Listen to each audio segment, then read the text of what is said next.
Daryl, and several families who I spoke with today, they are calling that man the true hero tonight. And here is why, because when you take a look at this apartment complex, it is hard to believe that people made it out alive.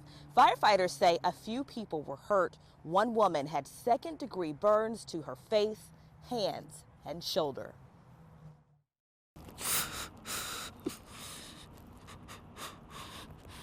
Justin Greer was brought to tears after talking about the Autumn Ridge apartment fire in Hickory Hill that left dozens of families homeless and some tenants seriously hurt. I play it through my mind all day long. That's hard too. I haven't been asleep since. This video circulating like wildfire on social media shows units engulfed in flames. Greer says he was playing his PlayStation when he heard a loud scream. I heard it again for a second time, so I paused the game and I get up, and by that time my mom's running to the back and she's like, "Justin, these people's house is on fire, they need help." So I threw my jacket on, same jacket I'm wearing now, and I started climbing the building. All the way to the third floor. The lady started getting me the kids, she started handing me the kids, and they just kept coming. So I'm passing them down to everybody on the ground and getting them out. Greer started knocking on other doors. This time, the Good Samaritan noticed an elderly woman begging for help. When she was on the third floor, I climbed up to the second level. By the time I got to the second level, that's when she started jumping. I could see her, and I caught her on the second level. I'm holding on to it, and my finger, I guess the plastic or whatever, had already melted, and my finger was just like hanging on it. So I was holding her, and she went and jumped, and we just fell back, and I fell on my back. Hundreds of people took to social media thanking Greer for his quick thinking that saved dozens of lives. I told him they're calling him a hero. That's a big title to hold. I mean, I don't feel like a hero. I was just doing what God told me to do. And that man's mother is still in the hospital. And even though their home did not catch on fire, he says that he did have to perform CPR on his mother because he believes that the shock and the stress from the fire caused her to pass out. But again, there are still pieces of debris all over the ground, right? Debris just like this. But as far as the cause of the fire, that is still under investigation tonight. And as far as where that fire started, they are still looking into that as well. Reporting live in Hickory Hill, Siobhan Riley, Fox 13 News. Wow. Well, she did tell me that the state of Tennessee reached out to her less than 2 hours after I demanded to know why it was taking so long for her to get her money. And they told her that in the next 48 to 72 hours, she should receive that money. So many of you have called, and many people are relying on this website, trying to get answers, in desperate need of help. How are you going to get through this? I don't. Girl, I'm about to cry now. Thinking about it because I don't know. Jamila Ransom gets emotional thinking about how to pay the mortgage, light bill, and her daughter's housing application fee for college. Ransom says when she was laid off from FedEx in April, she applied for unemployment shortly after, but still hasn't received anything. Lamont on college called me yesterday, was talking about her housing application fee that's $215. How am I supposed to afford that? Like many people we hear from on a daily basis, Ransom had a hard time getting someone from the state to answer questions. They're giving you this answer machine that tells you to leave your information, and then once you leave your information, they never return your call. A spokesman with the Tennessee Department of Labor and Workforce Development said Ransom had wages from Mississippi. They're waiting on wages from the Magnolia State so they can combine them with Tennessee. They said when filing, Ransom answered that she only worked in one state. They're thinking because they're opening up everything that everybody's back to work. Everything is going back smoothly. No, it's not. People are still going through the same thing that we've been going through since day one. And it's hard. Difficult for a lot of families. Ransom told me that if the state had not gotten back with her today, her 18-year-old daughter was going to pick up a part-time job just to help out with the bills. The state also told us that because of the virtual chat agent Peyton that they added, as well as the voicemails, that has helped decrease the call volume. Live in Memphis, Siobhan Riley, Fox 13 News. He sure did, Merle, and that woman got some answers after I went to the landlord's office yesterday to question him about the problem.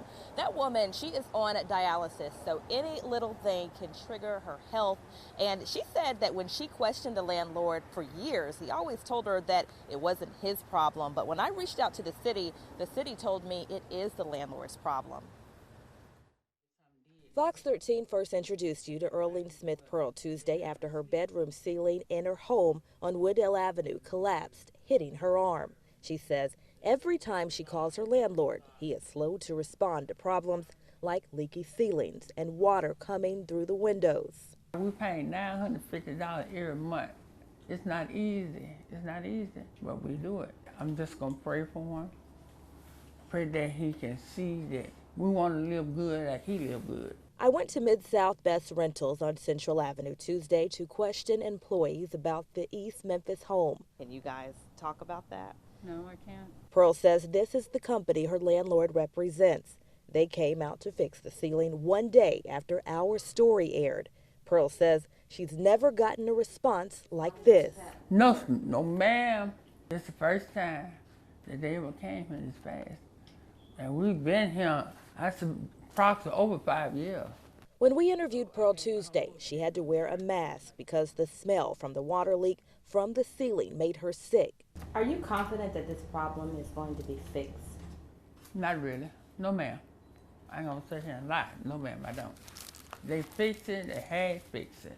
She's afraid other parts of her home, like this ceiling upstairs, may collapse next. And the city's supposed to be coming out today. Yes. What happens if If he come out and expect, he ain't gonna like it. Yesterday, we told you that a spokesperson with the city said code enforcement was coming out today. However, when I spoke with the family, they told me that a spokesperson with the city did give them a call, and they do plan to be out there first thing tomorrow morning. But that woman says she is not confident that anything good is going to come out of it. In fact, she says that she believes when code enforcement comes out that she may end up losing her home and having to find somewhere else to go live. Reporting live in East Memphis, Siobhan Riley, Fox 13 News. And several community leaders went before commission today saying Family Dollar needs to clean up its act before it even thinks about a permit. And that is because of problems like this at this North Memphis Family Dollar. For months, activists have been complaining about problems such as trash piling up outside and even inside Family Dollar stores. We are here today to lobby against Family Dollar store receiving a beer permit. Patricia Rogers has been speaking out all year about problems with Family Dollar stores, like trash, rodents, and dirty coolers. Last month, Tennessee State Representative Karen Camper captured this photo of 2 dirty freezers inside the Family Dollar store on Knight Arnold and Mendenhall. That store closed temporarily. I call them corporate rats. That's why Rogers is protesting against beer permits for the stores. She made that very clear in a heated exchange with Family Dollar's district manager.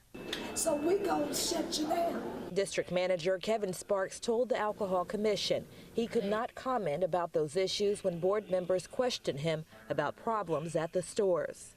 I have to answer from a personal standpoint, not from a business standpoint, so I am not. You take no responsibility for these stores you're down here representing. Is that what I hear you say? That is not what you hear me saying. Well, that's what I'm hearing. I don't know how else to interpret it. Some members of the commission argued that beer permits are the only item they should be discussing. They say council needs to take up those other concerns. But what do you say to these people who have issues with the stores? I mean, you guys continue to have issues, you have rodents, and you can't say anything. I'm not in a position. Members of the commission told the district manager not to come back until he brings someone from the corporate office who can address those questions. Coming up at 6 o'clock, what the mayor and public works director have to say about this and what they're telling people in the community to do.